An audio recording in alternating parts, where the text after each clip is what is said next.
Saudações a você que está aqui acompanhando o curso da Abrage, Jornalismo Investigativo, da Hipótese à Narrativa.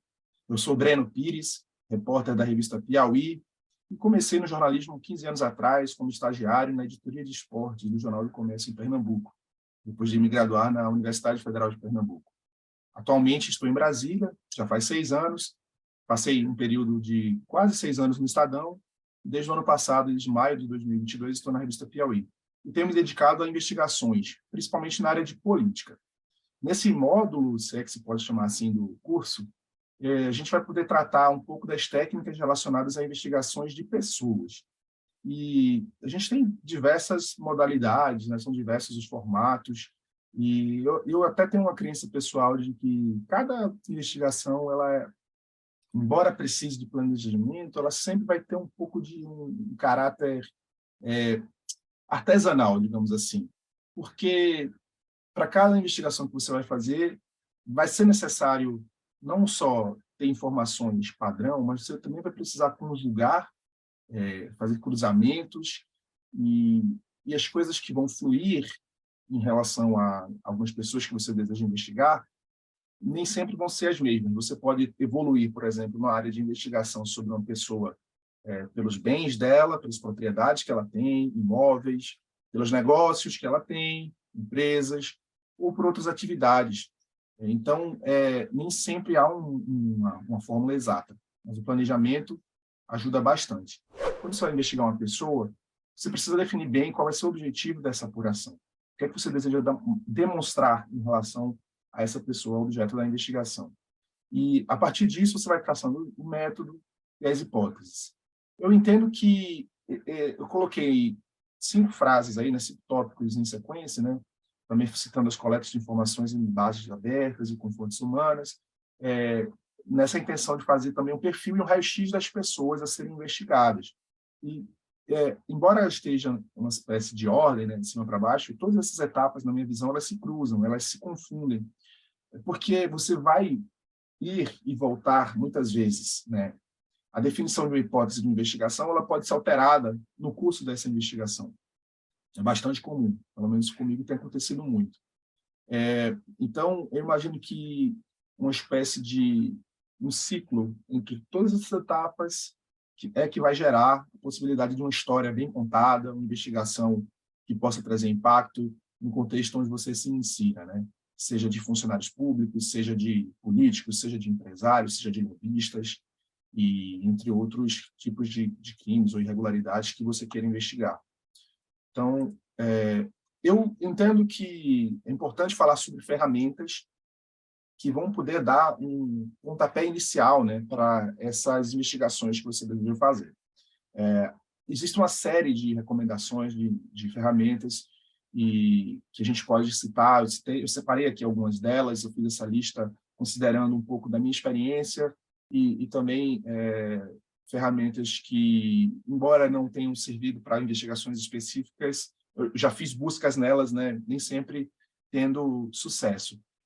Eu diria que, em primeiro lugar, quando você vai fazer uma investigação no Brasil, é preciso, né, e há meios interessantes para poder fazer, em primeiro lugar, uma espécie de ficha da pessoa, né, uma busca sobre tudo que tem a respeito dela no judiciário, né, e aqui por isso que eu listei, né. Você tem o site da Justiça Federal, Justiça Estadual, você também tem o próprio sistema do TSE, né, do Tribunal Superior Eleitoral, onde vai se encontrar várias informações sobre campanhas eleitorais, né. Você vai ter, por exemplo, declaração de bens de políticos, vai ter também as informações sobre os doadores da campanha dos políticos e sobre quem que foi contratado, né, como fornecedor. E eu acredito que quem está aqui nesse momento participando do curso já tem alguma experiência.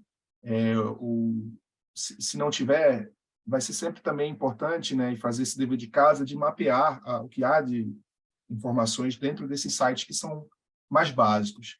Eu coloquei aqui até alguns links também, no final da apresentação vou disponibilizar o PDF, e claro, né, é importante também, eu coloquei no fim, como quinto item aqui, o Google, porque muitas das informações sobre pessoas você vai poder encontrar com o nome dela no próprio site do Google. Por exemplo, se for uma pessoa que teve uma nomeação a um cargo dentro de um ministério, fazendo essa busca, né, colocando a ferramenta, né, site gov.br e com o nome da pessoa, nesse modelinho que está aqui, por exemplo, só colocando o nome em vez desse campo nome, você já vai poder encontrar algumas informações.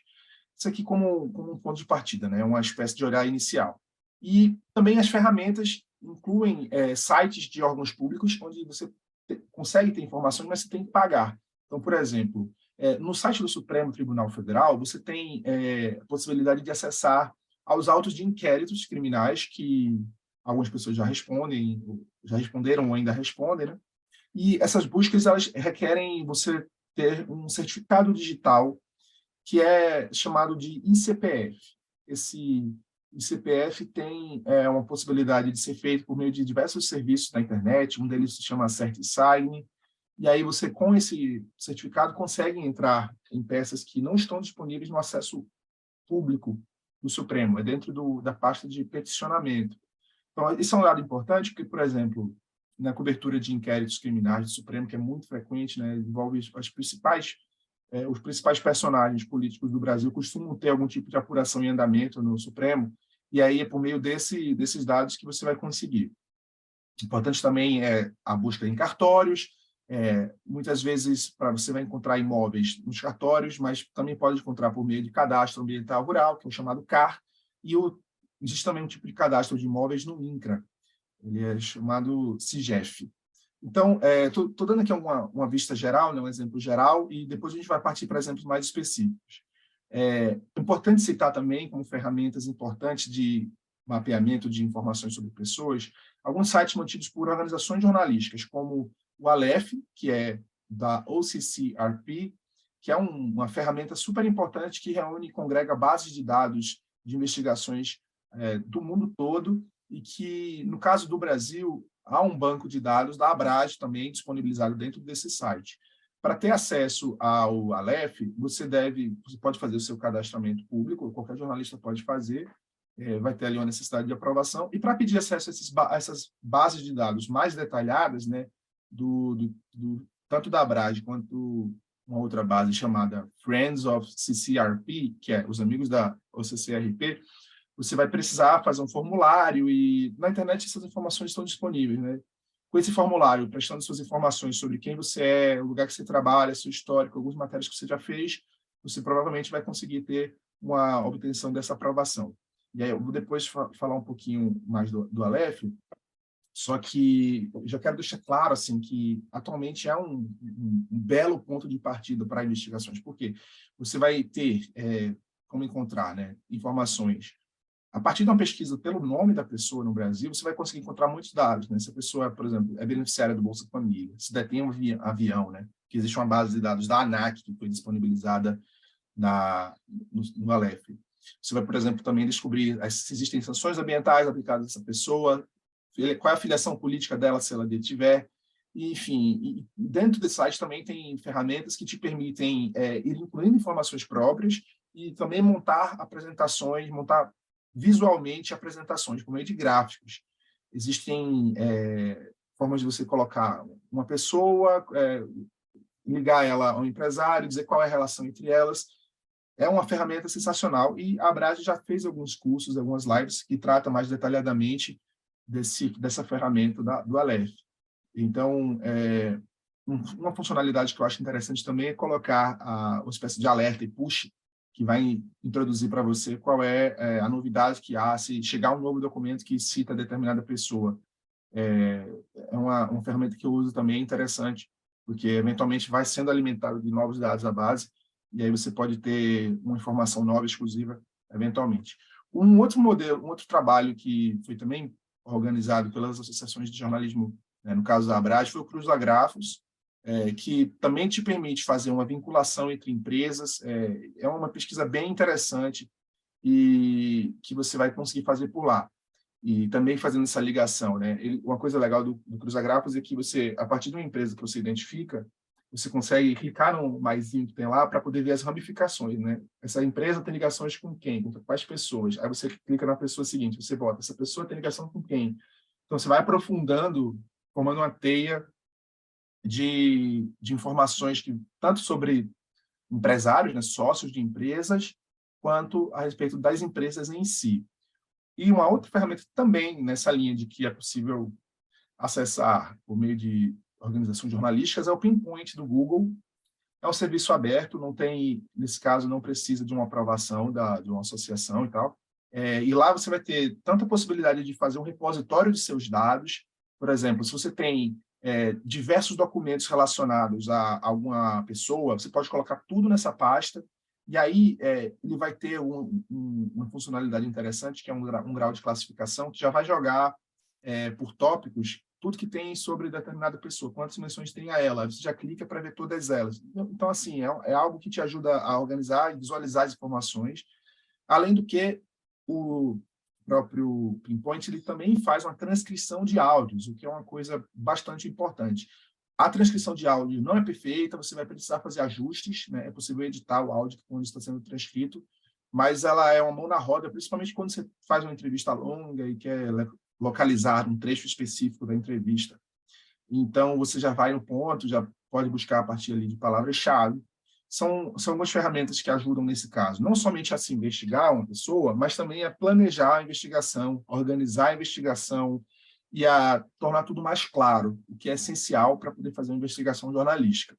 Também no campo das ferramentas, eu devo citar que existem alguns recursos pagos, que envolvem dados públicos, mas no caso aqui das juntas comerciais nos estados, você vai conseguir informações sobre empresas. Então, por exemplo, uma vez que você tem dados que apontam, né, que uma determinada pessoa que você investiga tem um número, tem uma empresa X, Y, Z, você vai poder pegar detalhes dessa empresa dentro das juntas comerciais nos estados.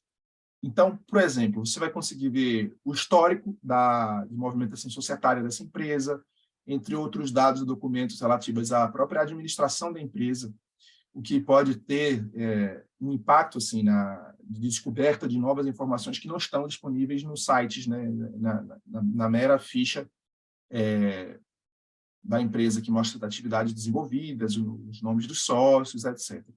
E eu também devo citar duas ferramentas que são muito legais e que permitem ter uma visão geral resumida também em relação a alguns pontos estratégicos.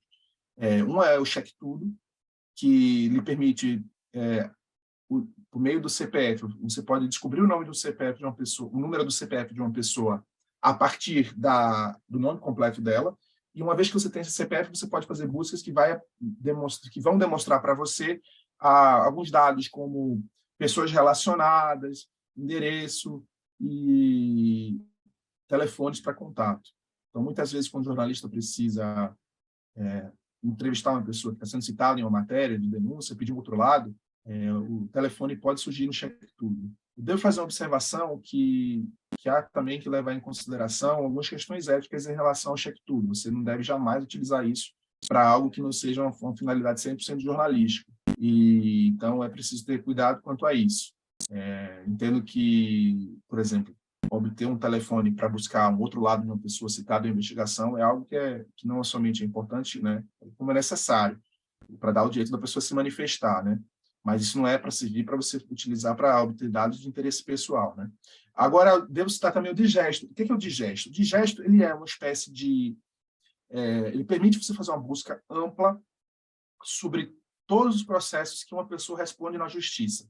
Então, em vez de buscar apenas na justiça estadual, onde o seu personagem na investigação mora, onde ele tem negócios, e buscar no site dos tribunais superiores, você pode buscar no Digesto, que ele vai te demonstrar, não apenas nesses locais, se essa pessoa que você investiga, digamos que ela seja do estado do Paraná, mas ela tem um processo que ela responde no Amazonas. Então, você não vai descobrir isso buscando nos sites, em geral, de dados abertos, mas o Digesto vai te mostrar, porque ele vai jogar os processos do Amazonas também. Do contrário, você teria que fazer uma busca no site de todos os tribunais de justiça do Brasil e no site das justiças federais dos diferentes estados. Então, enfim, é um recurso que é pago, o Digesto, você vai ter algum custo, mas é uma ferramenta que é muito ágil, assim, ele permite fazer um mapeamento completo e, a partir daí, com os números dos processos, em alguns casos, você consegue até solicitar os autos dos processos com sucesso. Em outros casos, você tenta pedir, mas se não tiver a possibilidade de acessar, você vai ser informado, né? E isso daí é mão na roda, né? Porque é uma ferramenta que eu passei a usar, inclusive, recentemente, o Digest.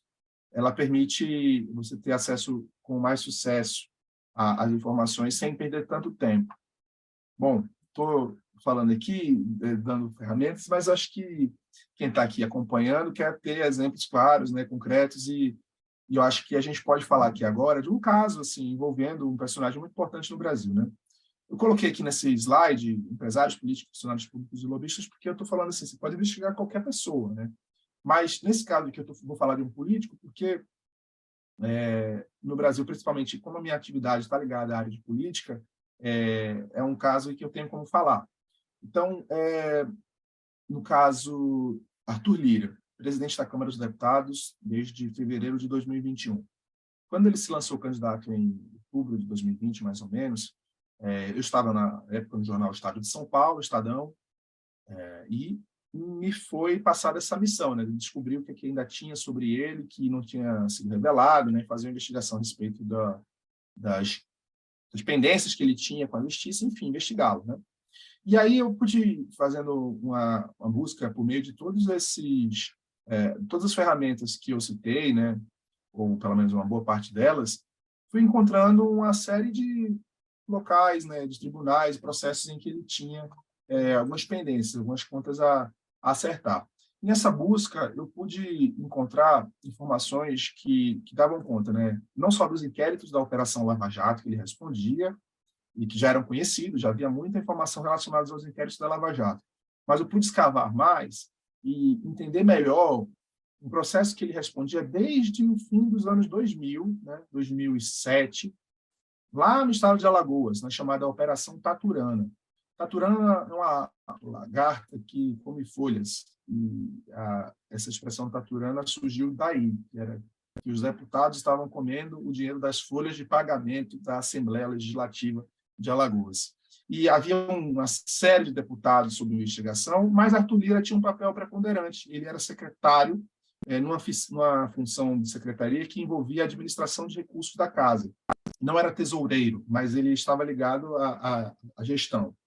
Então, nessa apuração que eu pude fazer, eu encontrei dados que apontavam uma denúncia oferecida pela PGR no ano de 2018, dentro desse caso, PGR, que é a Procuradoria-Geral da República no Brasil, e essa denúncia, porém, não trazia informações muito detalhadas, o modus operandi, as empresas, as pessoas envolvidas, e também foi importante mapear nessa época as implicações na esfera civil dentro dessa Operação Taturana, porque Arthur Lira era alvo de ações de improbidade administrativa e, entre elas, ele tinha sido condenado, né, em uma dessas ações por improbidade administrativa, que estavam aguardando tramitação prosseguir, né, aguardando a decisão de trânsito e julgado, mas ele já tinha condenações em 2 instâncias. Então, dentro dessa apuração inicial que eu fiz de Arthur Lira, eu já estou trazendo aqui para o foco, o que mais me chamou a atenção foi que, graças ao contato com fontes humanas, eu pude obter essa denúncia sigilosa que envolvia o Arthur Lira. Havia apenas antes um release, né, informações da PGR não detalhadas, como eu disse. Mas, inclusive, dentro desse período, com essa informação, com a obtenção da denúncia sigilosa do Arthur Lira, eu pude fazer um exame muito aprofundado e fazer uma construção de uma narrativa também para poder trazer esse caso à tona, mostrar as implicações, porque tinha um aspecto muito importante. Esse caso dizia respeito a quando Arthur Lira ocupou uma posição de chefia numa casa legislativa, no caso estadual. E, naquele momento, ele buscava uma posição de chefia na casa legislativa mais importante do país, que é a Câmara dos Deputados. E aí, vou trazer aqui algumas das reportagens que eu pude fazer em relação a esse tema. O líder, na época ele era o líder do Centrão, né, estava com o apoio do presidente Jair Bolsonaro para a candidatura à presidência da Câmara. A nossa reportagem mostrou que Lira tinha operado esse esquema de desvio de verbas públicas, de salários, de folhas de pagamento, E também havia cheques, né, que as contas dele traziam, né, havia uma demonstração de depósitos que ele recebeu, de pessoas que estavam envolvidas no esquema, que eram funcionários da Assembleia, e houve, em um dado momento também, a gente publicou uma matéria um dia depois, mostrando que, segundo a PGR, Arthur Lira chegou a faturar 500 mil por mês, né, de movimentações bancárias, em média, durante um ano. Então, esses dados, eles tinham ficado perdidos, né, ao longo do tempo, porque não havia um detalhamento, e eu pude trazer, na época, associando ao momento presente, que era um momento em que havia um paralelo com relação, por exemplo, aos casos de desvio de dinheiro da família Jair Bolsonaro, né? Eles respondiam no Ministério Público do Estado do Rio de Janeiro, né, na Justiça Estadual do Rio de Janeiro, a inquéritos sobre rachadinha, né, sobre desvio de verba de salário de funcionários. Essa reportagem ela saiu no dia 2 de dezembro de 2020, e foi uma reportagem impactante, ela teve uma repercussão muito grande naquele momento. Só que houve um detalhe também, né, uma coisa muito curiosa, né, em um daqueles acasos da realidade política do Brasil, no mesmo dia que a matéria saiu, horas depois, 5 da tarde, saiu uma decisão do juiz, lá em Alagoas, que era o responsável pelo caso, detectando lá, dando uma razão jurídica para absolver Arthur Lira. E não é dizer que ele era inocente, ele estava dizendo que essa denúncia ela não poderia ser considerada, uma vez que as provas obtidas nessa Operação Taturana, no ano de 2007, elas tinham sido requisitadas pelo Tribunal Regional Federal, que é o órgão de segunda instância da Justiça Federal no Brasil, mas que a competência do caso deveria ter sido sempre, desde o início, da Justiça Estadual, ou seja, não da Justiça Federal. Só que essa foi uma denúncia que foi apresentada pela PGR e que só desceu para a primeira instância, só passou para a primeira instância, porque houve uma mudança na regra do Supremo que dizia a respeito do foro privilegiado, que os deputados e senadores, os políticos que têm foro no Supremo, são processados no Supremo. Os casos em que eles não tinham foro no Supremo devem descer para a primeira instância. No caso, o Arthur Lira ele era deputado estadual quando ele começou a ser investigado nesse caso. Portanto, não deveria ficar no Supremo Tribunal Federal o caso. Daí foi enviado para a primeira instância e, por consequência, um juiz de primeira instância quis anular o trabalho de investigação de 12 anos, né, dos órgãos federais, e foi uma decisão controversa. E também, em mais um acaso, até hoje o recurso do Ministério Público quanto a essa decisão não foi julgado. Já estamos aí 2 anos e 4 meses depois da publicação dessa reportagem. Então, esse aqui foi um exemplo de uma busca de informações por pessoas e que permitiram trazer uma reportagem investigativa, sim, porque envolveu encontrar documentos que estavam à margem, né, da compreensão da sociedade, detalhar o esquema das empresas. Eu não estou aqui falando muito sobre os conteúdos em si dessa apuração, mas eu vou tentar aqui projetar. Então, assim, aqui tem um trecho da denúncia, naquilo que ele está implicado, né, fraudes em empréstimos e financiamentos obtidos em nome de servidores comissionados, falsos, desvio, apropriação e lavagem de dinheiro, liberação de verbas de gabinete, e utilização de intermediários, né, que eram os laranjas, e transações simuladas com empresas, coisa e tal. Aqui o balanço patrimonial dele também, quer dizer, aqui são as informações a respeito das movimentações entre 2001 e 2007. Esses são repasses recebidos, não são repasses que ele fez também, né? Então, assim, Jorge Mello era investigado no esquema, seriam aqui 468 mil reais, 380 mil reais. Várias dessas pessoas foram depositando valores para ele, e também os repasses de Arthur Lira para diversas outras contas envolvendo essas pessoas também. Essa AF Cultura e Arte era uma empresa ligada a ele. Então, também sobre esse caso, né, uma matéria que saiu no mesmo dia, tratou aqui de depósitos que foram feitos, né, por meio de saques na conta do Arthur Lira, e a gente pôde fazer um detalhamento aqui de informações, as pessoas que estavam envolvidas, e também a gente está falando aqui, a gente conseguiu falar na época com alguns dos citados, né, que preferiam não falar sobre o assunto, coisa e tal. vou pegar aqui uma terceira matéria publicada, né, que foi essa aqui que mostrava que, segundo a PGR, né, Lira faturava R$ 500 mil por mês com desvio, né? E aqui na época já há uma repercussão, né, do Estadão, né, que líderes de partidos da Câmara, né, afirmaram que essa informação poderia, né, atrapalhar o plano dele de ser presidente da Câmara. Essa informação que com esses desvios, né, ele tinha uma renda mensal de R$ 500 mil para o parlamentar. Enfim, foram dados aqui que, nesse caso, eles foram produzidos por órgãos públicos, mas eram dados que estavam, digamos assim, de certa forma, escondidos, né, que necessitavam do olhar jornalístico para trazer. Evidentemente que a investigação de pessoas, ela não depende de autoridades públicas, ela pode ser feita jornalisticamente apenas, desde o começo, né, e diversos trabalhos jornalísticos, né, não só meus, mas de múltiplos colegas, demonstram isso. Dentro desse exemplo que eu queria falar aqui do Arthur Lira, né, eu quis mostrar um caso específico, né, em que eu pude chegar a uma informação importante ali a partir desse mapeamento de dados, mas eu acho que é importante também pensar, trazer aqui uma hipótese. Se a gente fosse investigar do zero, né, como que seria um caminho? Eu tracei aqui, então, uma espécie de roteiro, né, e eu queria demonstrar aqui também, por exemplo, a partir de dados públicos, como é possível obter, por exemplo, um dado básico inicial, que é o CPF. Então, eu vou aqui abrir o CPF das pessoas nem sempre vai estar aberto no Google, né? Você vai ter que saber procurar. Mas no caso de políticos é bem fácil. Você tem aqui o DivulgaCand, que é um site que trata de dados das eleições no Brasil inteiro. Então, por exemplo, no caso do Arthur Lira, se quiser pegar os dados dele, vem aqui para deputado estadual, deputado federal. Eu encontrei aqui Arthur Lira, clicando nele aqui. Já no primeiro campo aqui de documentos, você pode ver a certidão criminal, né, na Justiça Estadual, você já tem o dado do CPF. Por exemplo. Está um pouco apagado, mas esse dado que está por aqui.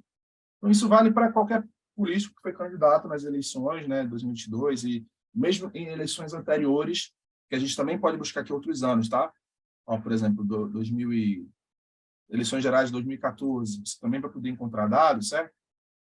E aí você vai buscar esses dados das pessoas.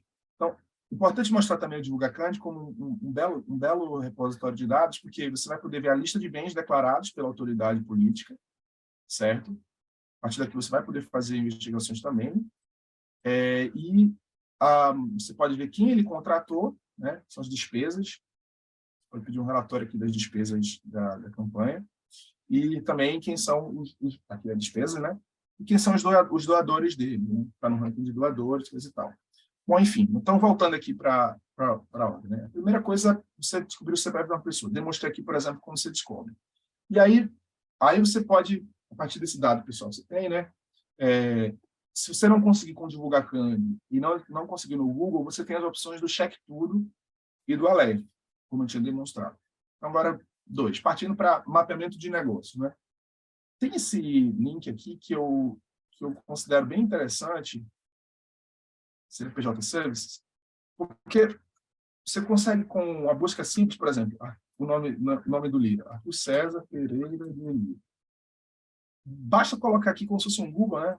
Partindo dessa base, / o nome da pessoa, você vai conseguir encontrar empresas das quais ele é sócio e também pessoas com quem ele já teve alguma relação de sociedade.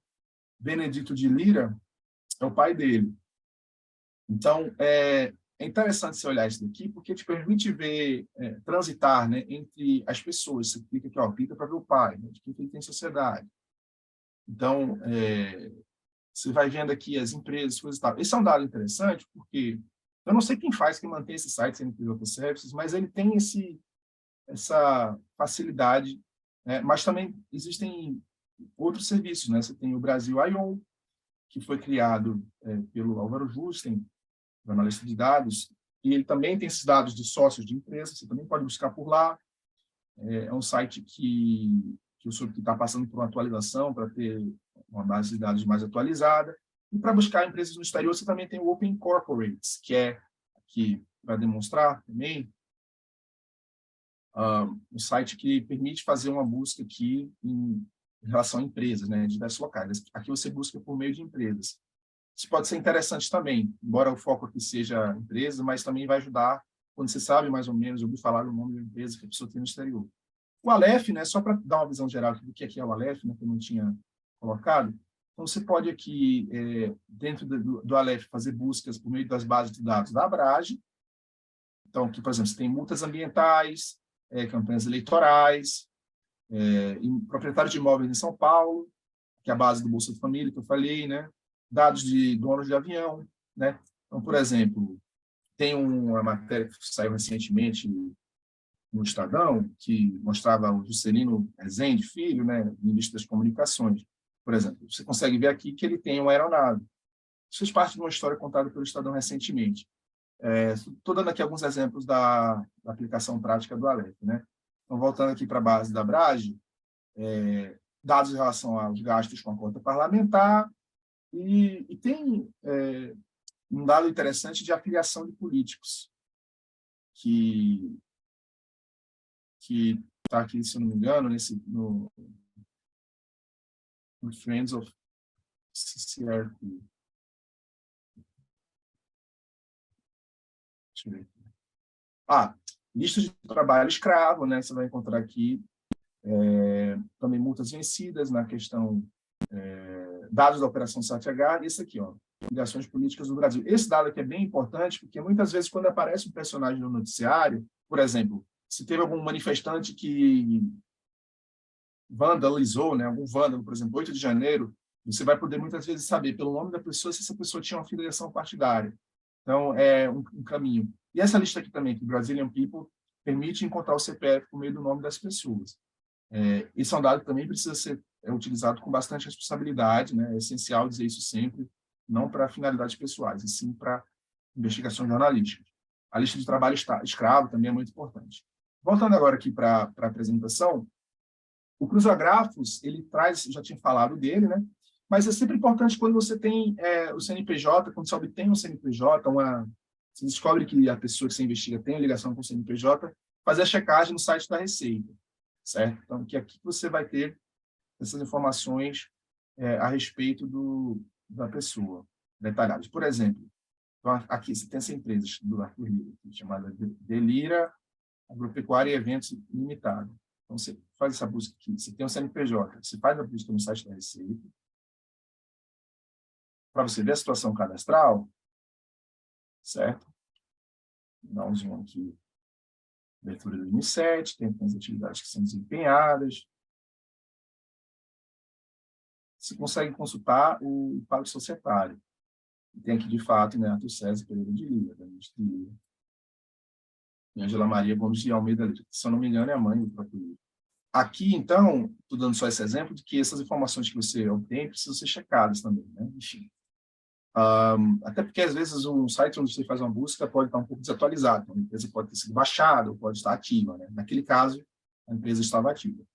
Então, também nessa linha, né, de fazer a operação desde o início, né, você, além das vinculações societárias, da parte empresarial, você deve também verificar os bens. E, para demonstrar aqui um exemplo, né, a parte de cartórios é bem interessante. Existe uma certa despadronização em relação à busca de dados nos cartórios do Brasil. Mas a vantagem é que, na maioria dos estados, você vai conseguir os dados online. E quando eles não estão disponíveis online, existem alguns serviços que você consegue solicitar online que vão ativar lá na ponta o envio dos dados que você quer para você receber de maneira física na sua residência, onde você estiver. Então, para dar um exemplo aqui de um site que hoje congrega vários estados, é o registradores.onr.org.br. Eu coloquei esse parênteses aqui para explicar que isso aqui é um serviço novo. Esse Operador Nacional do Sistema de Registro Eletrônico de Imóveis foi criado em 2021. E aí você vai conseguir, por exemplo, pedir a certidão, né, de um imóvel, a matrícula. Se não me engano, é metade dos estados do Brasil, mais ou menos, que você consegue fazer esse pedido. Você pode fazer aquela busca de bens, né, pesquisa de bens, para saber, por exemplo, com o CPF, quais são os bens que essa pessoa tem nesse determinado estado. Só que cada uma dessas buscas vai ter que ser feita em estados diferentes. Você vai ter que fazer por exemplo, uma para São Paulo, uma para o Rio de Janeiro.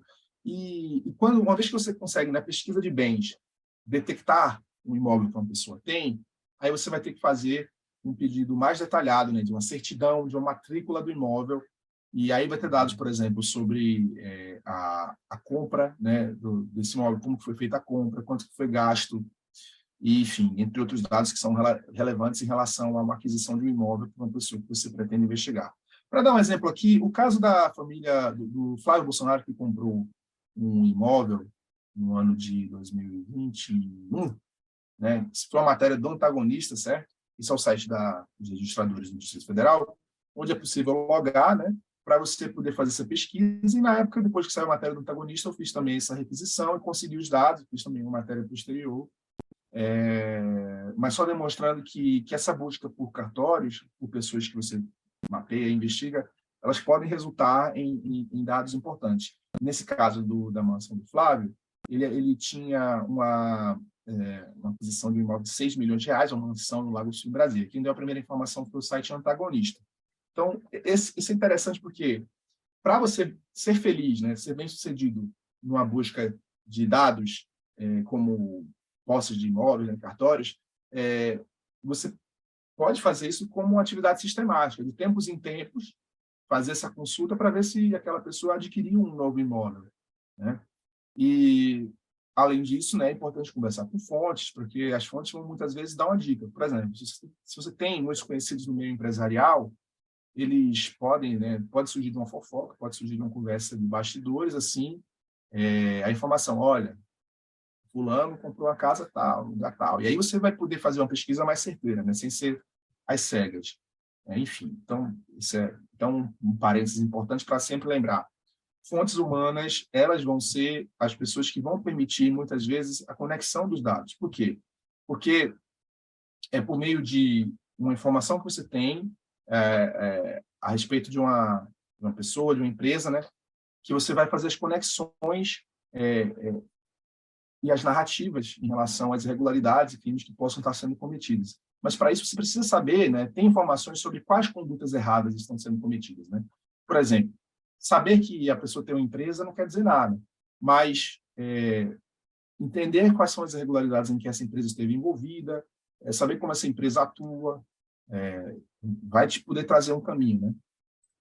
Então, ainda nessa linha de mapear bens, vou dar aqui um exemplo básico, né? O cadastro ambiental rural é um dado que, infelizmente, não está tão disponível assim no Brasil em relação ao proprietário do imóvel. Porque no site geral, que é esse daqui, você vai conseguir, que é do Ministério da Economia, você vai até conseguir base de downloads, você vai conseguir, por exemplo, saber, digamos aqui está no ar, Rio Branco, sei lá. Você vai poder descobrir quem são os proprietários de imóveis em Rio Branco e tal, né? Rurais, né? Só que não vai aparecer o CPF da pessoa, não vai aparecer o nome da pessoa também. Então, estou tentando abrir aqui esse arquivo, por exemplo. Vamos ver como se abre. Já estamos com 40 minutos, já estamos com 40 minutos, tá? Só para você saber. Tá bom. Tá bom. Você acha que eu tenho mais 5? Eu acho que não. Tranquilo. Tá. Então, nessa pausa, né? Vamos voltar. Pronto, consegui abrir aqui a base de Rio Branco. E só para mostrar aqui, você consegue encontrar informações sobre a existência de imóveis, né? Com esse código daqui, você vai conseguir fazer buscas, certo? Mas você não tem nada que indique quem é a pessoa, né? O proprietário. Então, tem 2 estados que oferecem a possibilidade de você buscar de uma maneira bem legal e detalhada, assim. Eu vou aqui abrir agora 2 exemplos para mostrar como o CAR pode servir. Se a sua apuração for, por exemplo, sobre o estado do Mato Grosso, então você pode ir no site do próprio governo do Mato Grosso, por meio do certificado digital ICPF, que foi aquele certificado que eu falei, que você precisa para acessar os dados do Supremo, e aí você tem uma checagem, né? Sempre quando você vai entrar, precisa de um token, né? No meu caso, o token é digital. Aqui você consegue ver, por exemplo, no filtro, CPF do proprietário. 0497. E aí eu coloco aqui, busca. Aqui, pronto, aqui, nesse campo. Você coloca o filtro por aqui. Pronto, aqui apareceu um imóvel. Esse CPF que eu coloquei é de um político conhecido, né? Colocando aqui para download, o arquivo que descarrega. Então, você tem aqui a demonstração da propriedade, né? Você fazendo a Bom Futuro, você tem alguns proprietários, entre eles aquele cujo CPF é o que eu coloquei. Então, isso aqui é para dar só um exemplo, né? Nesse caso, no Mato Grosso é possível ver, e também no Pará. No Pará, sem necessidade de consulta, sem necessidade de certificado externo, você consegue fazer essa busca também. Deixa eu demonstrar aqui. No caso do Pará, o link já está na mão aqui, foi o link que eu coloquei. Você pode digitar o CPF, por exemplo. Aqui eu coloquei o CPF do Jader Barbalho. Deixa eu digitar lá, político influente. Você vem aqui, em vez de nome de imóvel, você coloca o CPF do proprietário. Aqui você tem duas fazendas, Fazenda Modelo, Fazenda Paraíso do Norte. Clicando aqui, ó, nessa casinha, você vai conseguir ter mais informações. Você pode pedir a ficha do imóvel, né, que você vai ter o nome que é domínio, né? Jader Fontinelli Barbalho. E você pode importar outros dados aqui também, de georreferenciação, para você, por exemplo, fazer cruzamentos, né, usar visualmente, demonstrar em reportagens, esses dados também vão te servir. E a outra fazenda aqui é a mesma coisa, com dados, enfim. Vale dar uma pulsada, né, vale dar uma olhada se o personagem da sua investigação for ligado a esses estados, né? E também pedir, por meio de lei de acesso à informação, dados detalhados de outros estados. Acho que isso é um caminho interessante também. Uma outra forma também de fazer uma busca é no CIGEP, do INCRA, e aí você consegue, por exemplo, saber quem são o primeiro nome dos proprietários de imóveis em determinadas cidades. É importante deixar claro aqui que, para uma pessoa ter um imóvel rural, ela precisa ter o dado no cartório, né, de que vai ter um imóvel, precisa ter também o cadastro ambiental rural e precisa ter o cadastro do INCRA. São as três coisas que são necessárias.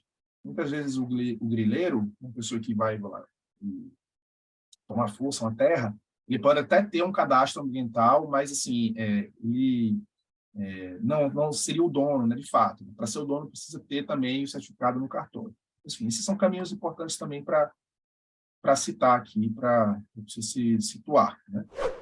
Voltando agora ao exemplo do personagem que a gente estava dando, que era o Arthur Lira, né? Um outro dado importante que eu consegui, e a partir daí fiz uma matéria sobre a situação dele, foi no site da Receita Federal. Apesar de ser tudo sigiloso na Receita, a gente consegue descobrir os dados quando uma pessoa recorre no CARF, que é o Conselho Administrativo de Recursos Fiscais. O CARF ele é uma espécie de supremo, né, de última instância para análise de questões tributárias, de dívidas. E aí, como a Arthur Lira recorreu de uma autuação que ele tinha sofrido, o dado dele apareceu. Então, por exemplo, com a busca aqui no site do CARF, está aqui na parte de consulta, acompanhamento processual, baixa aqui a base de dados dos anos, né? Nesse caso aqui, pode ser até pelo nome, não precisa ser de CPF, né? Eu encontrei aqui esses processos, e aí que vem o tchan. Os acórdãos do CARF, por todos os andamentos, os acórdãos do CARF estão disponíveis. Então, uma vez que esse acórdão estava disponível, eu consegui verificar informações que, para mim, foram bastante úteis, porque elas têm ligação com aquela apuração jornalística que eu estava fazendo, né, que era do desvio de verbas na Assembleia Legislativa de Alagoas. Com esse acórdão aqui, que às vezes tem uma linguagem técnica, eu li ele, né, destrinchei e cheguei à seguinte reportagem, essa daqui, né, que Arthur Lira, que um dos indicativos, né, do enriquecimento ilícito de Arthur Lira, era que a Receita cobrou o pagamento de impostos sobre as receitas que ele ganhou durante esse esquema de desvio de verbas lá em Alagoas. Então, ele teve que pagar R$1.900.000 por não ter pagado o imposto das verbas que ele recebeu quando ele era acusado pela MP de operar esquema lá em Alagoas. Então, quer dizer isso aqui. Independente da implicação criminal, a Receita Federal entendeu que ele deixou de pagar R$1.900.000 de impostos sobre verbas que entraram nas contas bancárias dele. Então, ele tinha que pagar esse valor. Na época, eu pude confirmar também, apurando, né, com as fontes, e pedindo informações do outro lado e tal, que ele tinha aceitado, no fim das contas. Ele perdeu a decisão no CARF, ele não conseguiu vencer o recurso, e ele entrou numa renegociação, né? Ele entrou no que a gente chama de refis, que é o financiamento de dívida tributária. É o Programa Especial de Regularização Tributária em 2017. Então, ele reconheceu o pagamento do imposto. Quer dizer, você tinha um candidato à presidência da Câmara que tinha, no fim das contas, né, sonegado 1.900.000 de impostos relativos a verbas que ele recebeu com suspeita de irregularidade, né, na Assembleia. Era um dado também bastante importante, saiu em janeiro, né, antes da eleição à presidência da Câmara, janeiro de 2021, mas também não foi uma informação que mudou o rumo da eleição, só que mostrou bastante assim, já desse cenário controverso das atuações que ele tinha. Uma coisa super importante também, sempre não podemos deixar de falar, já estamos caminhando para o fim da apresentação, que é investigar o entorno das pessoas. Porque muitas vezes você vai descobrir informações. Ela pode ser, por exemplo, parentes, amigos, né, funcionários. Eles podem ser os donos de um imóvel, os sócios de uma empresa, que, na verdade, são daquele personagem da investigação principal. Então, por exemplo, quando alguém começa a ser investigado, muitas vezes prefere deixar o bem no nome de alguém da família, né? Porque se tiver uma decisão de bloqueio de bens, provavelmente não vai alcançar esse familiar. Ou, por outras vezes, quando é um bem que é melhor manter oculto, eles colocam na mão de laranjas, né? Pessoas que são interpostas, são colocadas, né? E não tem, muitas vezes, pessoas pobres que recebem auxílio emergencial e são empresários de empresas que movimentam muitas verbas. E aí, nesse caso aqui, uma matéria, também para dar esse contexto daquela investigação lá do Lira, o entorno do Lira tinha uma pessoa que era investigada no esquema de Alagoas e que era assessor parlamentar dele na Câmara. Essa matéria que eu fiz, né, era sobre uma pessoa chamada Jair Marcelino. Ele era apontado como um dos caras que operavam os desvios de dinheiro na prática lá em Alagoas, e o Lira trouxe ele para Brasília. Então, é mais um contexto assim de condutas questionáveis, né, do ponto de vista da moralidade, da probidade. Foi uma matéria feita na época. Sempre, né, a gente também precisa seguir o dinheiro. Isso aqui é uma recomendação essencial em todos os momentos, né, e vale para tudo sempre. Eu queria também deixar claro que, no caso do Brasil, né, seguir o dinheiro envolve seguir as destinações de verbas públicas. Muitas vezes os parlamentares, prefeitos, governadores, presidentes decidem onde vão colocar o dinheiro público. E muitas vezes esses dinheiros vão parar em empresas ligadas a pessoas que são próximas, parentes, amigos, enfim, há toda uma engrenagem, né, em que se torna possível desviar dinheiro público no Brasil. Uma série de reportagens feitas por mim e também por outros colegas no jornal Estado de São Paulo, a partir do ano de 2021, demonstrou justamente isso, que era o uso do orçamento secreto, que era a destinação de verbas em que os nomes dos parlamentares não apareciam, mas lá na ponta iam para suas bases eleitorais, ou eles colocavam em cidades diferentes, enfim, onde tinham alguns esquemas previamente estabelecidos para dividir dinheiro. Estou citando esse caso aqui, porque, embora não tenha sido o foco da apuração, né, eu acho que é interessante falar sobre a questão da narrativa. E esse é o último ponto da apresentação. Nesse caso daqui, o que a gente conseguiu demonstrar foi que todo esse mecanismo de destinação de verbas, ele servia para a criação de uma base artificial no Congresso, do governo Jair Bolsonaro, que era movida apenas pela questão das verbas que os parlamentares tinham para receber, que eles tinham para destinar aos seus locais. E tudo isso com um grau de sigilo absurdo, e esse trabalho jornalístico que foi feito, ele resultou numa decisão muito importante. O Supremo Tribunal Federal tornou inconstitucional a emenda de relator geral do orçamento, que era utilizada para fazer a destinação dessas verbas. Nesse caso, por que eu acho que é importante falar sobre a questão da narrativa e da hipótese, né? Porque a hipótese inicial era como o governo Jair Bolsonaro conseguiu, de uma hora para outra, consolidar uma base no Congresso, sendo que ele apanhou bastante no primeiro ano de governo. E essa era a hipótese. No caso, não era investigação sobre uma pessoa em si, pessoa física, mas era sobre a atividade de um presidente. E, da mesma forma, sobre a atividade dos parlamentares que recebiam essas verbas do presidente.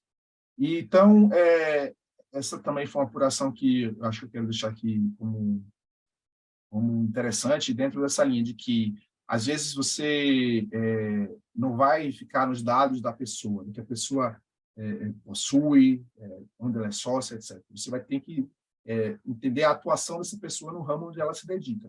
No caso, eu estava investigando aqui a atuação de Bolsonaro como presidente. E, a partir daí, eu pude chegar nesse escândalo que se tornou bastante conhecido, né, no jornalismo brasileiro.